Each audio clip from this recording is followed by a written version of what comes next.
Assalamualaikum warahmatullahi wabarakatuh. Jumpa lagi di channel kesayangan kita, channel pejuang hijrah SSB Team, channel yang membahas seputar produk PT BES, PT Bandung Sinergi Teknologi. Sebelum lanjut ke update terbaru video dari kami, jangan lupa di subscribe dan nyalakan notifikasi loncengnya, agar setiap kami mengupdate video terbaru Anda mendapatkan notifikasinya. Terima kasih. Aplikasikan dengan ekofarming. Jawabannya adalah kalau dengan pupuk kimia masih boleh, dengan catatan tidak bersamaan waktunya, tidak pada tempat yang sama ya. Jadi harus ada jeda waktu.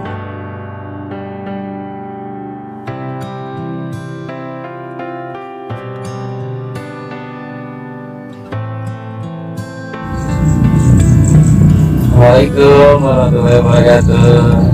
Sahabat Sinergi PTB, perkenalkan saya Haji Mahmunir, konsultan dari PT BES untuk produk ekofarming ya. Oke, pada kesempatan ini saya dari tadi lihatin HP ini banyak pertanyaan rupanya nih dari beberapa mitra atau para petani yang berkaitan dengan ekofarming utamanya. Mulai dari bagaimana kita membuat larutan, bagaimana aplikasi, terus disipannya harus bagaimana, dulukan, takarannya berapa, pokoknya banyak lah pertanyaan-pertanyaan yang seringkali bermunculan. Kita satu bahas dulu dari beberapa pertanyaan yang sering muncul di kita ya, di konsultan PT BES ini. Sebenarnya ini insya Allah sih kalau dengan ini jadi baca dengan baik, santai. Memang betul, ini kebanyakan tidak hanya petani Bapak Ibu sekalian, hampir semua karakter orang Indonesia itu utamanya ini tidak senang untuk membaca, rupanya pengen langsung nonton, langsung lihat bagaimana penjelasan lebih rincinya, begitu kira-kira. Oke, ini ada pertanyaan. Assalamualaikum, apakah ekoproduksi bisa dicampur dengan pestisida atau dengan pupuk kimia saat pengaplikasiannya? Ini pertanyaan menarik nih. Kenapa? Karena jujur aja, petani di kita pada umumnya sudah terbiasa dan sudah menjadi satu kebiasaan. Kalau dibilang bahwa nanam padi ini nggak pakai pupuk, nggak pakai pestisida, udah nggak usah nanam katanya. Sama aja itu kan sesuatu hal yang agak kelihatannya sulit untuk dihilangkan. Dulu zaman tahun berapa ya, tahun 80-an atau 70-an lebih jauh lagi, orang dikenal ke pupuk kimia aja pada lari, pada nggak mau, dengan alasan apa dan sebagainya. Dan itu cepat atau lambat alhamdulillah bisa diminat ke petani pupuk kimia itu. Nah, sekarang berbalik lagi nih dengan diperkenalkan betul, mereka juga tetap menolak dulu. Nah, supaya ini bisa clear ya antara kemauan petani, antara dengan petunjuk produk yang tadi ditanyakan, apa boleh pupuk kimia itu bisa diaplikasikan dengan ekofarming?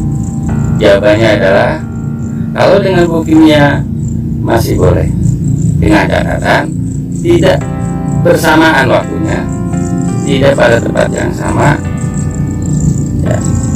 Jadi harus ada jeda waktu. Tapi itu kalau kita yang belum yakin loh. Kalau sudah yakin ngapain harus beli pupuk kimia? Orang di pupuk ekofarming sudah lengkap Bapak Ibu sekalian. Nih saya juga kebetulan bawa juga nih contoh pupuknya.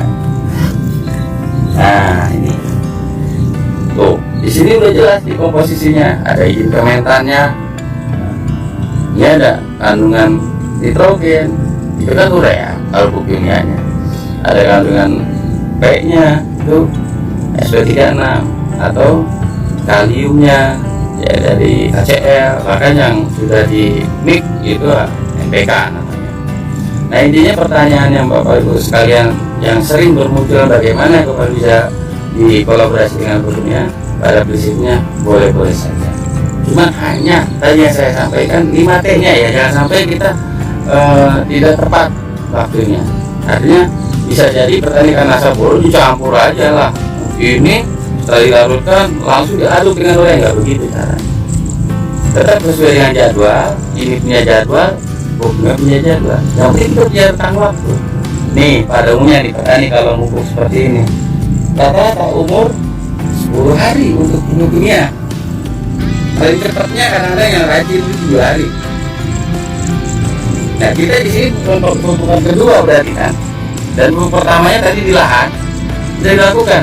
Nah umumnya petani di awal sebelum melakukan penanaman jarang Pak Bapak Ibu sekalian melakukan pemupukan dasar. Nah ini masuk dong di pupuk dasar. Lalu yang kedua pada tengah-tengahnya pupuk kimia boleh, nanti dilanjut dengan pada umur 14 harinya atau 15 hari. Nanti ada pupuk kedua biasanya petani itu untuk NPK-nya lah, misalnya kalau pertama urea biasanya. NPK biasanya pada umur 35 atau 30, 1 bulan lah. Nah ini kan masuknya di umur katakanlah nanti umur 28-30. Nah itu jangan sampai berbarengan aja Bapak Ibu sekalian. Kalau pupuknya itu tanggal 35 hari misalnya atau 30 hari, kita harus menyesuaikan intinya. Kalau yang 30 hari berarti ini yang ditunda dulu ke paling tidak jeda waktunya sekitar 5-7 hari. Nah, pertanyaan berikutnya tadi kan sudah jelas, pupuknya no problem ya, tidak ada masalah. Cuman ya itu tadi lah yang namanya kita pakai ini, pakai pupuk kimia, jangan terjadi pemborosan.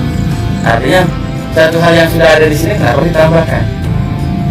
Tetapi ini kan namanya upaya untuk supaya petani mau dulu pakai ini. Oke lah, kita sistemnya adalah ini dengan pupuk kimia, nggak masalah. Cuman kita harus benar-benar tepat pengaplikasian. Tapi untuk pestisida tidak ada toleransi sebetulnya kalau untuk pengaplikasi secara bersama-sama, ya baik waktu dan tempatnya. Nah, kalaupun terpaksa kembali lagi harus ada jeda waktu juga. Pestisida itu kan racun. Ya masa iya, mohon maaf ya Bapak sekalian, saya kadang sedih lihat petani itu, masa iya tanaman diracuni. Sebenarnya racun itu yang dimaksud adalah untuk membunuh hamanya. Tapi kalau hamanya ada, kalau nggak ada berarti tanaman dong. Makanya ngapain kita juga harus terlalu jor-joran menggunakan pestisida. Tapi saya mohon maaf, para petani saya pesan, pestisida adalah suatu langkah terakhir, bukan langkah awal. Ingat loh, langkah awal itu kita harus menggunakan dulu dengan cara-cara yang secara teknis, misalnya pilihan bibit ataupun benih yang unggul yang tahan hama dan sebagainya. Terus kita ada pembersihan saluran, pembersihan hama, kurma dan sebagainya. Itu adalah langkah-langkah untuk mengurangi daripada serangan hama Pak Bapak sekalian. Hama itu kan biasanya akan senang di tempat-tempat yang memang tidak bersih lah, atau rumputnya yang benar-benar ini benar-benar tidak terawat gitu kan. Nah itu sering. Yang jelas intinya bahwa eco farming dengan pupuk kimia masih bisa, bahkan ada toleransi dari pupuk eco farming itu boleh menggunakannya dalam batas 20%. Artinya begini, ini perlu Bapak Ibu sekalian mitra TTPS, 25 itu pengertiannya begini. Petani katakanlah 1 hektar itu menggunakan 4 kintal. Kalau 20% berarti berapa tuh? 100 kintal. Nah, sering ini multi tafsir yang terjadi. Ketika 20% berarti 175 eco farming, bukan begitu. Eco farming tetap full. Kalau itu jangan dipotong ataupun yang dikurangi, tetap aja. Cuma penggunaan sebenarnya kita kurangi begitu. Nah untuk pestisida, ya mohon maaf saya bilang, tindakan itu tindakan terakhir. Dan jangan sampai lupa, biasanya petani itu punya tangki cuma satu-satunya. Ketika tangki itu bekas, maaf ya, pestisida jaraknya masih ada, itu bisa aja ketika ini di aplikasi lewat tangki yang tadi digunakan tanpa harus dibersihkan dan sebagainya, dan terjadi apa? Wah pupuknya jelek katanya, itu tanaman saya jadi kuning-kuning. Itu kesalahan yang dilakukan tanpa disadari. Sebetulnya ada cara khusus bagaimana kita untuk supaya efektif ini. Artinya tangkinya itu yang bekas pestisida harus dibersihkan dengan 3 tahap. Yang pertama adalah cucilah dengan air tanah yang maksudnya air yang dibuat larutan tanah, air tanah yang memang diluburkan gitu. Supaya tujuannya kenapa harus dengan tanah? Karena tanah itu salah satu media yang bisa menetralisir bahan kimia. Cuman rentang waktunya yang memang ada yang mungkin ber1 jam, ber2 jam, tapi minimal dengan tanah itu sama aja. Mohon maaf nih ya, kalau kata Ustadz mau najis mau belado itu harus pakai tanah. Ya mungkin inilah inspirasinya bahwa tanah itu bisa menetralisir. Yang kedua itu gunakan air sabun ataupun air deterjen ataupun sejenisnya untuk membersihkan tanah yang menempel, bisa bersih kembali sekaligus untuk membunuh bakteri. Masuk virus-virus aja bisa ini dengan deterjen. Dan terakhir, sterilisasinya dengan apa? Dengan air panas. Ketika tahapan dilakukan tanpa harus beli teki yang baru.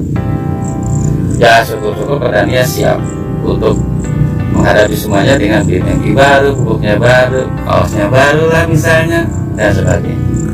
Jadi intinya pertanyaan tadi bahwa eco farming masih bisa digunakan atau dengan pupuk kimia. Adapun dengan pestisida, ingat, pestisida bukan satu-satunya cara untuk pengendalian, terkecuali kalau melebihi batas ambang ekonomi. Jadi bisa saja kita gunakan eco farming, lalu pada kondisi tertentu kena serangan namanya sangat-sangat luar biasa, ya silakan, itu udah terakhir pilihan daripada kita gagal panen. Jadi kita upayakan dulu. Oke, para petani Indonesia, saya kira untuk menjawab semua yang tadi dikatakan bagaimana dengan eco farming ini bisa dikolaborasi dengan pupuk kimia atau tidak, jawabannya boleh. Dengan pestisida hanya pilihan terakhir saja, bukan berarti belum semprot. Nah ini hal yang memang perlu kita edukasi para petani. Jangan sampai tetangganya nyemprot ikut nyemprot. Nah itu yang jadi masalah. Oke, sahabat petani, jadi kita cukupkan di sini dulu. Kita nanti lanjutkan dengan pertanyaan berikutnya. Saya akhiri dan sampai jumpa. Mudah-mudahan bermanfaat. Salam petani cerdas, lahan subur, petani makmur. Assalamualaikum warahmatullahi wabarakatuh.